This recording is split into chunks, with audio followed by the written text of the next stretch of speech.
Topoklasy topoko vavy isorana trany anao tsy misaraka amin'ny fahitalavitra ma TV amin'izao takarivan'ny fety mpifankatia izao manolotra ny araba ary dia manasa anao mpanajana ihany koa izay anaraka hatramin'ny farany fampalalam-baovao eto amin'ny fahitalavitra ma TV. Nifantoka tamin'ny ezaka amin'ny fanatanterahana ny fampihavanam-pirenena ny fihaonan'ny filoha teo aloha Andriamatoa Marc Ravalomanana sy ireo iraky ny filoham-pirenena afrikanina tatsimo raha nandrasana fatratra moa ny firesahana ny mahakasika ny fitsarana ity filoha teo aloha ity tsy nisy izany tao anatin'izay fihaonan'izay.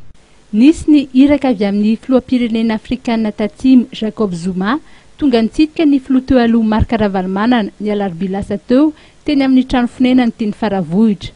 Nifantoka tamin'ny fanatanterahana ny fampihavanam-pirenena izay mizotra tsikelikely eto amin'ny firenena ny fihaonana. Nisy ny afatra firarian-tsoa noho ny taona vaovao 2024 avy amin'ny filoham-pirenena afrikanina tatsimo nampiteny ny delegasiona tao anatin'ny fihaonana. Niara-dia tamin'ny iraki Jacob Zuma filohan'ny Afrika Atsimo ny maso ivon'ity firenena ity miasa sy monina eto amintsika Andriamatoa Gert Grobler. Ny filoha teo aloha Marc Ravalomanana dia notrony ny mpiara-miasa aminy ihany koa nandritry ny fihaonana, anisan'izany avy amin'ny vondrona parlementaire tiako Madagasikara. Raha nambaran'ny loharanom-baovao dia tsy nisy ny resaka mikasika ny fitsarana ny Marc Ravalomanana any Afrika Atsimo izay anisan'ny vaovao ny elo tao anatiny